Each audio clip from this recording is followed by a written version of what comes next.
Hi, everybody. In chapter 12, we're going to be talking about the psychology behind sexual assault. Definitely a difficult chapter, whether we're talking about sexual assault with adults or with children. So, sexual assault is a variety of behaviors that may or may not include penetration. This is the term we prefer by a lot of researchers, um, as opposed to rape, for example. So, rape is sexual assault. While the term is still widely used, most researchers and policymakers prefer the term sexual assault because it encompasses a wide variety of behaviors and includes victims that are both male and female. Force is presumed, with or without resistance, by the way. Of half of all states no longer use the word rape. The FBI uses the term forcible rape for official statistics. Forcible rape has evolved over time. The new definition is the penetration, no matter how slight, of the vagina or anus with any body part or object, or oral penetration by a sex organ or other person without the consent of the victim. This new definition it broadens the behaviors included in the Uniform Crime Report. Rape statistics includes, again, both genders. Because these changes are new, many of the statistics in this chapter are based on the older version of rape, which is the carnal knowledge of a female without her permission. All right, a couple of other terms: sodomy, oral or anal sexual intercourse with another person without the consent of the victim. Incest, incest is non-forcible or forcible sexual intercourse between persons who are related to each other within the degrees wherein marriage is prohibited by law. Statutory rape is non-forcible sexual intercourse with a person who is under the statutory age of consent. The age of consent varies from state to state. Most states, it is somewhere between 16 and 18. They also take into account the difference in age between the victim and the offender, usually 2 years. So, for example, if a 15-year-old has consensual sex with a 17-year-old, some states would not see that. If a 16-year-old has consensual sex with an 18-year-old, the 18-year-old is legally an adult. Because it's 2 years or less between those two ages, it is not considered to be statutory rape. But it does kind of depend on the state. So 16 and 18 would not be a crime, but 16 and 25 would be a crime. Rape by fraud is sexual relations with a consenting adult female under fraudulent conditions. And that's usually applies to some type of relationship, like a therapist and a patient, even if it is a consenting relationship. That is rape by fraud. Marital rape, that is sexual assault within a marital relationship. By 1993, all 50 states had laws that you cannot force a spouse to engage in sexual behavior. 10 to 14% of married women have experienced marital rape, by the way. We also have date rape. Date rape is a sexual assault that occurs within the context of a dating relationship. Sexual assault in date and acquaintance relationships, 80% of all rapes take place in some type of either current or former relationship. Acquaintance rape is sexual assault in which the victim knows the assailant in some manner, not necessarily a dating or former relationship type of relationship. Sexual assault in date and acquaintance relationships is really prevalent among college-age women. Sexual assault on college campuses is a really big problem. About 8 out of 10 rape and other sexual victimizations of female students go unreported to the police. The reason for this, they've done studies with college-age women on why they don't report it. And a lot of them don't actually understand what rape and sexual assault is or what it entails. A lot of them think that if they were drinking, that they somehow contributed, or that they didn't, that they couldn't say no, or that they participated. A lot of people report that they don't want anybody else to know what is going on. So it's a lot of self-blaming, blaming the victim, um, not wanting other people to know, not wanting parents to know, things like that. Um, Sexual assault, as I've mentioned in previous chapters, is a highly underreported category of crime. We have a lot of that dark figure of crime when it comes to sexual assault. In 2010, there were 84,000 reported rape cases, and those are only the ones that reported. Remember, this is a highly underreported category of crime. The vast majority of reported cases are against females. That does not mean that males cannot be the victims of sexual assault. Victimization on males is a little bit more difficult. One estimate suggests that 9% of all rape victims are male, but men are even less likely to report that than women are. About 18% of women in the United States have been raped at some point in their life. Again, college-age females, super vulnerable population. A campus sexual assault study of a little over 5,000 college-age women found that 28% experienced a sexual assault or an attempted sexual assault before or since entering college.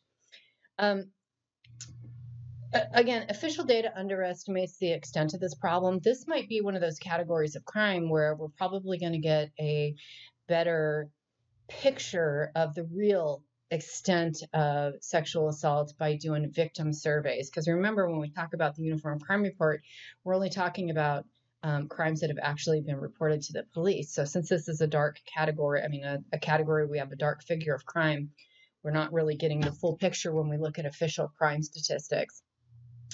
The psychological impact on victims can be enormous, and they can last for a very long time. The LA Epidemiological Catchment Survey of 3,000 households found that victims had higher rates of self-destructive behaviors, including things like cutting and drug and alcohol abuse, depression, fears, anxiety, interpersonal problems, also things like post-traumatic stress disorder. Victims of sexual assault often develop post-traumatic stress disorder and often have problems in their interpersonal relationships, particularly their romantic relationships, after being the victim of a sexual assault. They might also feel like they are being re-victimized by the criminal justice system. So they feel they were victimized first. Going through the criminal justice system as the victim of a sexual assault can be really difficult. The exams that have to be done are very invasive. The photographs that have to be taken, the interviews that have to be given. Unfortunately, backgrounds are often looked at, even though they shouldn't be. So a lot of people feel re-victimized, and a lot of women actually, back out of pressing charges because they feel so victimized and they don't want to go through it again. They don't want to go through a trial. They don't want to, have their own behavior and their own history scrutinized by other people. The media, we do have rape shield laws that are in place to help protect victims, but rape shield laws are fairly recent. And now that we have the advent of the internet, they often find rape victims. Videos are often released. There was a case here in Nashville a few years ago, the Vanderbilt rape case, where the rape shield laws should have, of course, protected the victim, but the victim's name was somehow released in social media. Pictures were released in social media. The media was talking about her previous sexual experiences, which has nothing to do with what happened to her at the time of the sexual assault. So really, really a lot of stress from the victimization and then continued stress afterwards. Victims of sexual assault are 4 times more likely than non-victims to contemplate suicide. So a lot of depression that really can last a long time. Physical injury, of course, always a concern. About 60% of the female survivors of sexual assault suffered a physical injury. Weapons are used in about 25% of all sexual assaults. 25% or more have serious injuries. Now, while super serious injuries are really rare, it does happen. And while physical injuries heal, the psychological injuries can last a lifetime. And especially if a person doesn't seek out help from psychological services. So it can last a really long time. Some of the vulnerability factors, victimology is a field in criminology that really looks at victims and helps us to understand what increases victimization. And by the way, we have a great victimology course here at the university if you're interested in taking that. So victimology helps us to understand risk factors associated with victimization. Most sexual assaults happen to victims under the age of 17. When we look at percentage, 29% of victims are 11 or younger, 32% are between the ages of 11 and 17, 22% between the ages of 18 and 24, drops down to 7% between the ages of 25 and 29, and over 29, about 6%. Most of those who rape adults are intimate partners. But again, these are the ages really, probably 11 to 25 is really high risk age. A lot of sexual assaults, especially for the 18 to 24 population, does either start at or take place at bars, fraternity parties. The use of alcohol and drugs is often involved. When it comes to the relationship. So most of the adults that are raped by intimate partners. So adult victims over the age of 18 tend to be victimized by a current or previous intimate partner. That's according to a national women's survey that was done in 2000. 24% were raped by a stranger, 21% by a husband or ex-husband, 19% boyfriend or ex-boyfriend, 9% relative, 14% non-relative acquaintance. Well over 75% in that study knew the offender in some capacity. And again, you can see here it talks about the use of alcohol. So alcohol plays a role in both incapacitated and coerced sexual assaults. Incapacitated rape is unwanted sexual contact where the victim is unable to give consent. If somebody is legally intoxicated, by the way, you cannot give legal consent.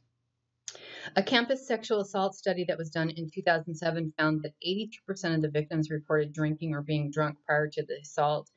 The use of alcohol by the offender can also increase the severity of the attack. By the way, we are not saying that drinking makes you responsible for your victimization. If you're drinking, you cannot give consent. So that's something to keep in mind when a victim has been drinking. They are unable to give consent. So it does play a major role. We also see that offenders tend to have a history of victimization, child sexual abuse victims. And by the way, also not only offenders, but we also have victims tend to have a history of victimization as well. So when we look at the background of victims, they often have been victimized as children or teens. The reason that they grow up and become continue to be victims is unknown, but it appears to be complex, in that circle of violence that we talked about.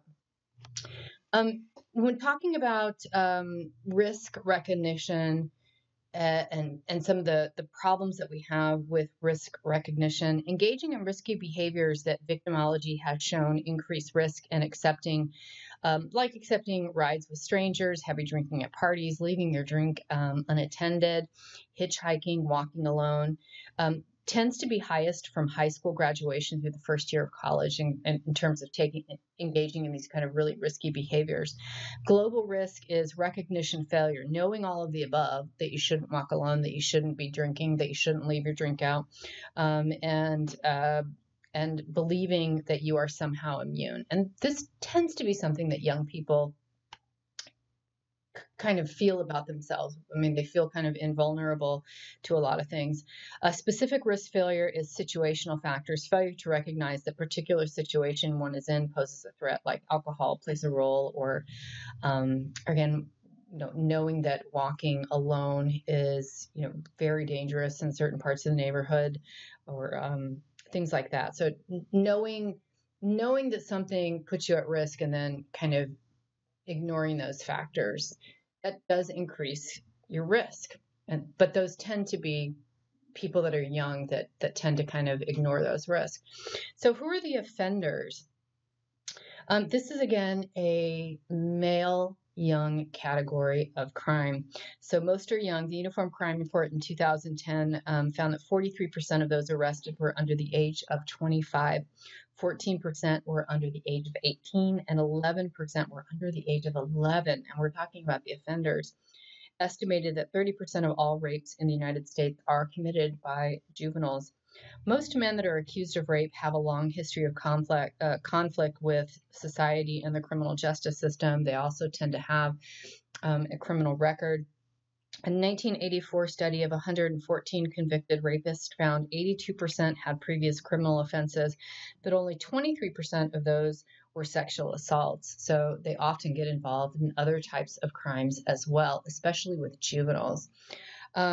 Juveniles who rape also have had previous contact with the criminal justice system and engage in a wide variety of behaviors. Most people that engage in sexual assault have engaged in other types of crime as well. Attitudes that may contribute to sexual assault. There have been a lot of studies that suggest that certain types of attitudes about women and rape contribute to sexual assault. A lot of rapists seem to subscribe to a belief system that suggests women should be submissive and subservient, and not say no, or that men should be dominant and women should let men do whatever they want. Self-report surveys suggest fantasies about rape could also play a big role. One study of 114 college men found that about a third fantasized about raping a woman and 54% fantasized about forcing a woman to have sex. Studies in the 1970s found that rapists showed high sexual arousal while watching rape scenes and even non-sexual aggression. Rape myths. Oh, let me say one more thing about I was going to say, I wanted to say something a little bit about attitudes, but it's really down here when we're talking about hostility towards women. So some men do have cognitive-based perceptual distortions that make it difficult for them to accurately decode signals. In other words, they can't read signals properly. They have kind of a bias. We talked about how bias can affect your automatic thinking process. So they have kind of faulty reading. They can't really effectively read women's signals. Some men do have hostility just towards women. And when there's hostility towards women, we tend to see more violence in the rapes as well. Influence of pornography. This is such an interesting topic, and they've been studying pornography and rape for a very long time. Difficulty in defining what is pornographic. You've probably heard that before. The difference between what is erotic and what is pornographic is kind of subjective. Pornography can vary. And, some pornography is completely consensual between two adults, and some is humiliating and even violent towards women. So a lot of studies have been done. Most have found no direct link between pornography and aggression, but some have found some connections, some correlations between the idea that pornography could be a factor in increased aggression in people who already have that kind of cognitive bias towards women, or hostility toward women, or a belief that women should be subservient. So if somebody already has kind of these belief systems that make them prone towards aggression or violence towards women, pornography could kind of kind of contribute to behavior, if you will. It could also increase violent sexual behavior in those who are already prone to violent, aggressive behavior, kind of like what we talked about with violence in video games or violence in television. It's not a cause and effect relationship, but it could be one factor among many that contributes to behavior. All right, classification of rape patterns. The Massachusetts Treatment Center tried to come up with a typology and categorize different types of sexual assault. So, displaced aggression, compensatory, sexual, aggressive, and impulsive rapist. This is a schematic of the MTC rapist typology. Now, this particular typology, you can see that it's very complicated. And it's based on primary motivation. We have vindictive, sexual gratification, pervasively angry, and opportunistic. This particular typology was created for use in clinical settings. So working on identifying rapists and coming up with potential treatment plans. Because this one is incredibly complicated and has all of these different categories and subcategories, it is one that is not typically used by criminal justice professionals. This would be something that would be used in clinical settings with psychologists or psychiatrists because it is so complicated. Now, the Groth typology is a little bit more simple. And because it's a little bit more simple, it is one that is preferred by criminal justice professionals. And you've probably heard of these categories because it is the one that is most widely used. Now, this particular typology is based on the presumed motivation and aims of the offender. The first is the anger rapist. Persons in this category are believed to commit rape as a means of expressing anger and hostility that is built up over time, not necessarily for sexual gratification per se. In general, anger rapists have intimate relationships that are marked by conflict, and they displace their hostility and resentment on the victims who they target. They tend to use considerable force and are both physically and verbally aggressive towards their victim, often causing considerable physical injury. In addition, anger rapists tend to subject victims to particularly degrading and humiliating sexual acts.